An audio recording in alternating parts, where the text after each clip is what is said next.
苗族祖先喺遷徙嘅過程中，會到山裏邊打獵各種雀鳥。佢哋感激雀鳥，令佢哋有糧食。對雀鳥嘅崇拜就由此而起。唔止將雀鳥變成圖案繡喺啲衫度，仲會用各種羽毛裝飾喺衫嘅下擺。整件白鳥衣五彩繽紛，上面繡滿咗鳥嘅圖案，大大細細有過百隻咁多。苗族隆重服飾，平時唔准用手隨便觸摸，怕汗水侵蝕獸片嘅色彩。為咗避免褪色，呢衫係唔洗嘅。着完之後曬一曬，然後存放喺木箱裏面。隔一段時間太耐冇着，就會攞出嚟翻曬，以免發霉。隆重服飾好似陳年稻菜，越舊越珍貴。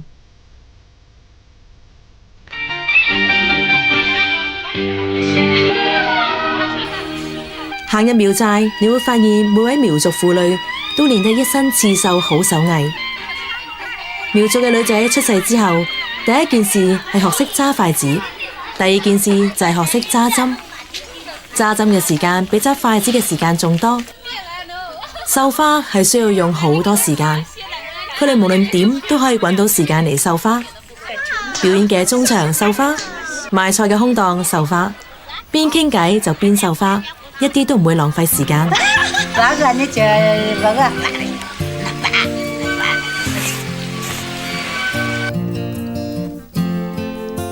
紙上談兵，不如直接練兵。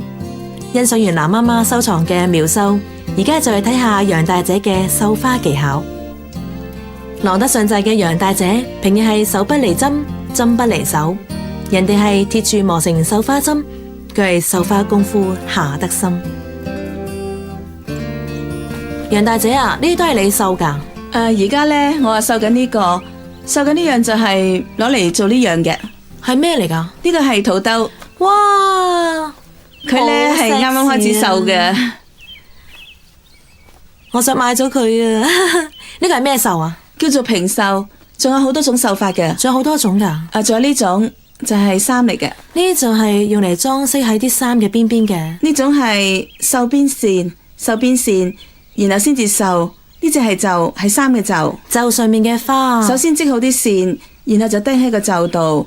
呢種叫做邊繡，所以直接繡上去就係驚有呢種立體花紋。係啊，呢塊就用嚟貼喺呢度嘅。呢隻係衫袖，就係衫嘅袖，就係擺喺呢度。係啊，所以咁就立體感，叫做邊繡啦。呢度有一塊細同一塊大嘅，呢啲亦都係邊繡啊？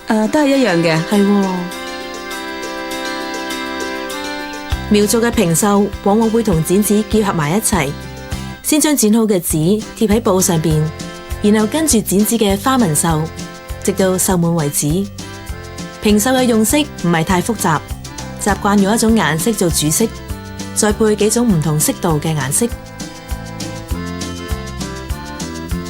係咪好難繡噶？唔係好難嘅啫，呢種繡法最簡單。咁我可唔可以試下繡啊？呢種呢，你一學就識噶啦。好，等我試下先。嗱，先跟落呢度，跟落呢度，因為我將個花全部分開晒。你唔留心就會繡錯噶啦。你係特登剪開噶？係啊係，全部剪開。你唔剪開咧，你就繡唔到。你剪開咗，就好似有啲人唔識繡嘅，好易繡錯，所以剪開佢。好啦，喺度拉條線出嚟。係啦，跟住跟落去呢度，拉緊。係啊，喺度再吉落去。係冇錯。好。如果繡得唔好，我賣咗佢啦。呢種好簡單啫，好簡單。然後再將佢，哎呀，我吉到自己指甲啊，吉到好痛噶。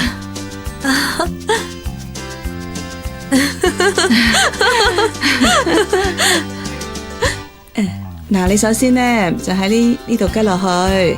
我行 show 就叻，但係繡花就雞手鴨腳啦。識行 show 唔見得識繡花。一個唔小心，如果吉到手，滴咗血落布，繡花變成蠟染，咁就麻煩啦。但係我平時見到好似蘇州嗰種繡花，都會用一個繡框框住塊布。我哋呢度唔用框嘅，咁樣唔會難繡啲咩？好易繡，有個框仲麻煩啊！你可以咁樣接埋佢，太闊接一接就得啦。咁樣就拎到啦。但係你呢塊布咁硬先係啫，但係如果你繡嘅布係咁軟身呢，呢塊都如果我哋咁樣繡法，繡完之後咪會巢乜唔會乜？巢噶。你針法控制得好呢，就唔會咁樣。你習慣咗咁樣繡就可以控制到噶啦，唔會巢。越大塊就越好繡，有技巧咁繡就得噶啦。好難掌握喎呢種力度。你控制到支針就得噶啦。十字繡亦即係挑花，係苗繡當中用得最多嘅一種繡法，唔使事先起稿，完全憑自己嘅想象力構圖，喺腦裏面定好大致嘅圖案，然後計算緯線用針，以反面挑，正面睇為特點。挑花嘅圖案多數係變形嘅花蝶鳥獸同幾何圖形，構圖對稱整齊，每一件挑花作品都唔會一樣，風格亦有分別。呢種亦都係馬尾繡。你嚟睇下我呢件，我特登做俾我個女做嫁妝嘅衫啊！呢件衫呢，我做咗成年咁耐噶啦，先至做好呢件。第時等我女結婚嗰陣，佢就着住呢件衫做新娘衫。你睇下一針一線，慢慢咁繡，用咗好多時間。係咪冬天嗰陣時做㗎？喺冬天做噶，繡咗成個冬天啦，好嘥時間嘅。咁仲使唔使做埋下面條裙同埋條裝飾？裙已經做好咗噶啦，做裙仲嘥時間。條裙呢，要做幾耐啊2年。 2年，所以成套要做3年啊！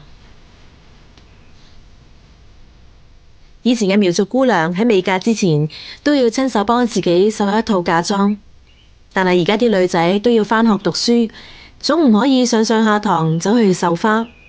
如果因為掛住繡花而考唔到高中同大學，咁就真係要嫁人啦。所以而家多數都係媽媽幫個女繡嫁衣嘅。到訪苗族之後，外景隊嚟到另一個少數民族布依族嘅大本營——鎮寧布依族苗族自治縣。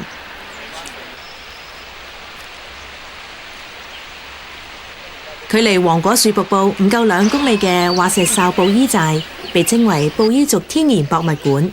整個村寨嘅建築都係由石頭同石板起嘅，所以就叫做石頭寨。貴州8大怪之一石板當瓦蓋，所指嘅就係布依族嘅石頭屋。其實台灣原住民部落好似布農族、排灣族、魯凱族都有石板屋呢種建築。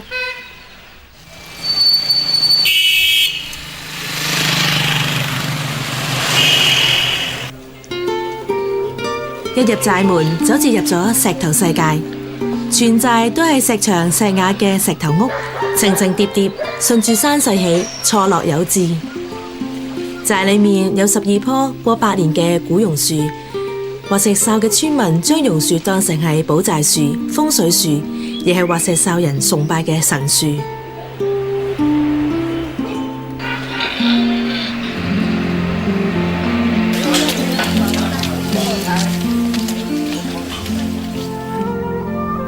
我哋而家嚟到一個傳統布依族嘅石頭寨，因為呢度嘅山上面有好多石頭，所以佢哋條村所有嘅屋都係用石頭起嘅，石頭嘅牆、石頭嘅瓦。但係唔知道屋裏邊係點嘅呢？但係大人呢都落晒田做嘢，好彩我哋撞到一班小朋友，佢哋唔使做嘢。我哋快啲去睇下佢哋嘅屋企究竟係點嘅。我哋入嚟啦，請入嚟啊！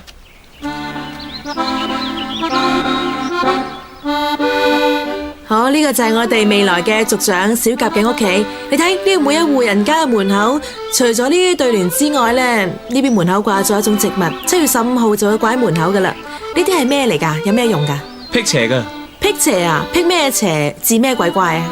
佢生得好靚噶，然後嗰隻妖怪變成一個好靚嘅姑娘，跟住佢就變成鬼，變成一陣煙咁樣飛走咗啦。鬼係一種煙霧。係啊。得唔得人驚噶？好得人驚啊！你自細就係聽呢啲咁恐怖嘅古仔大噶？聽啲大人講，係聽啲老人家講。呢度嘅小朋友好幸福啊！我細個嗰陣就唔係咁樣啦。布依族有一個家傳戶曉嘅鬼故，就係一個男人娶咗個如花似玉嘅姑娘，後嚟發現佢係女鬼，就去揾法師將佢趕走。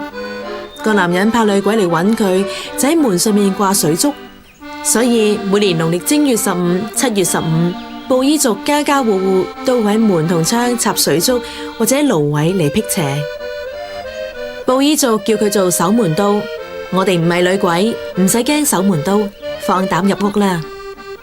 呢度就係你哋嘅客廳啊？係啊，呢啲係咩嚟㗎？呢啲字句寫嘅係感謝先祖養育之恩嘅一啲說話。咁每年幾時貼上去㗎？過年、每年過年貼。春節貼嘅。每年貼一次，但你哋都唔撕乾淨，跟住下一年又再貼。係啊。咁呢啲字都係自己作嘅，定係以前古代傳落嚟㗎？古代傳落嚟嘅。老人家寫㗎。老人家寫，有冇儀式㗎？嗰啲長老口噏噏咁講一啲嘢，我哋都聽唔明。念經啩，我哋都聽唔明。念緊經，用布依族嘅語言啊？係啊。石板屋嘅內部結構多數分3層，上層用嚟儲蓄糧食，中層係住人，亦係主要嘅活動空間，中間係堂屋，祭祀家神。布依族家神係一種保佑家庭幸福嘅神靈，係屋企最神聖嘅地方。堂屋嘅兩邊係睡房同廚房，而下層就係用嚟養牲口。我哋入去睇下先。啲豬會喺度問，點解會有咁多腳步聲㗎？呢啲係你哋平時煮飯用嘅煲啊？唔係，係煮俾豬食㗎。係用嚟煮豬食嘅嘢㗎？好大個。咩話？我係話個煲好大。煮人食嘅嘢唔喺呢度㗎？而家科技發達啦，大家都去買電磁爐用。你哋都係啊？係啊。但係以前就燒柴，呢度係以前就喺呢度煮飯㗎，呢度係燒柴。如果你哋餵豬嘅話，係咪會割一啲本地嘅野菜之類煮埋一鑊，然之後餵俾豬食？咁樣嘅話，咪會比城市嗰啲食飼料嘅豬嘅肉更加鮮味咯？係啊。呢嚿俾你啲豬食幾多日啊？夠俾啲豬食3日。食3日啊？煮咁多就食3日。咁材料係啲乜嘢嚟㗎？係當地出產嘅野菜。野菜？佢哋摘咗野菜之後呢，就用鑊慢慢用火熬。你哋對啲豬真係好喎，專登煮咁多嘢俾佢食。係啊。其實咁多食3日都唔過分啫，唔通怕隻豬肥得滯，要隻豬減肥咩？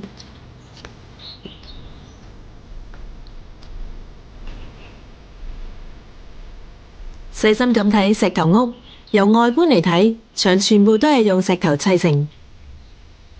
但係屋裏邊嘅支撐結構，例如屋頂大梁、樓板，全部都係木。呢種石頭屋其實係木頭屋身、石頭外牆，以木做骨架，石頭做牆，石片做瓦。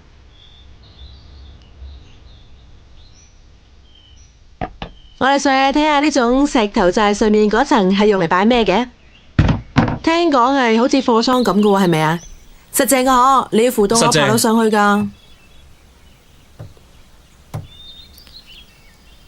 哦，上面我睇到有一啲，呢啲係豆角啊，係咪啊？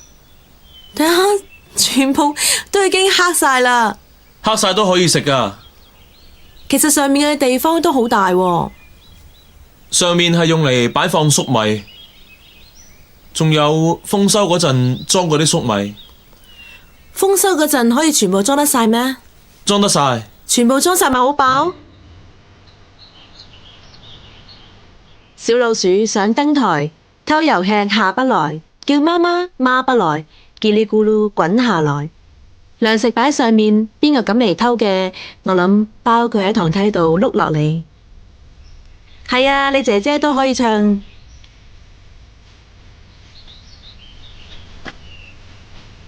小新，你係第一次着咋？佢係第一次着。你好靚女啊！腰帶，腰帶，腰帶，好靚啊你，好靚啊！小姐唔使怕醜噶，你真係好靚啊！我哋嗌咗佢好耐，不斷咁嗌，小珍終於都肯着佢最靚嘅衫啦！話你知咧，呢件我哋都覺得好靚嘅衫，唔係平時着嘅衫，而係布依族嘅姑娘出嫁嗰陣時着嘅衫嚟㗎，而且係由媽媽傳俾個女，然後個女再傳俾個女。不過小珍今年得16歲，佢可能仲要再過10年先有機會第一次着呢件衫，所以佢今日係特別着俾我哋睇。媽媽好犀利啊！所有我哋見到嘅衫，仲有媽媽身上着嘅衫，仲有所有呢啲小朋友着嘅衫，全部啲布都係佢自己織㗎，係咪啊？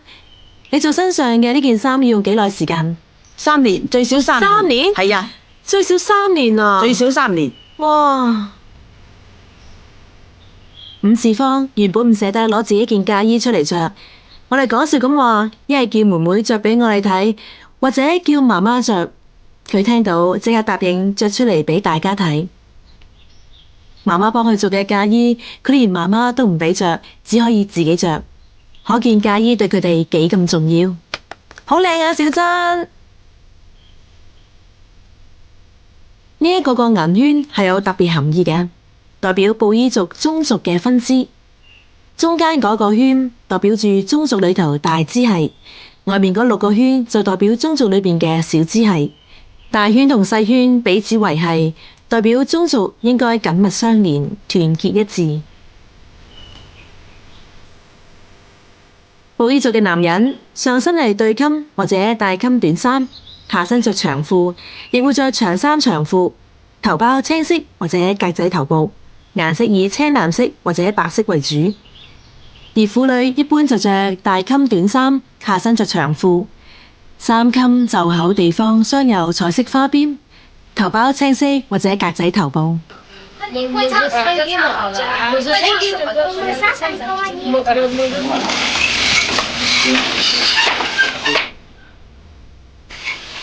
寨裏面幾乎每家都有一部織布機，自己紡紗、織布、染布、繡花，然後做成一件衫。嚟到少數民族嘅村寨，你會發現每一位婦女都係萬能嘅，乜嘢都係自己做，乜嘢都識得自己做。Đánh vào yêu bài yêu cầm bên nhà bài là bài trao tù mang 布依族將年輕男女拍拖談戀愛叫做浪哨。浪哨嘅主要方式係唱歌，通過唱歌嚟互相了解、互相認識，繼而揀選自己情投意合嘅另一半。浪哨嗰陣唱嘅情歌有好多種，無論你係單戀、熱戀、失戀，甚至係私奔，都可以揾到情歌唱。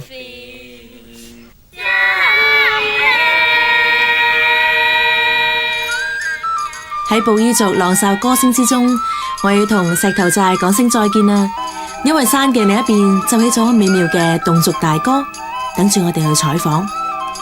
乜嘢係侗族大歌？成日都聽到有人嗌大歌，但係冇聽過侗族大歌喎，冇聽過？咁就跟住我哋繼續向黔東南前進，人多好聽，先敢叫大歌。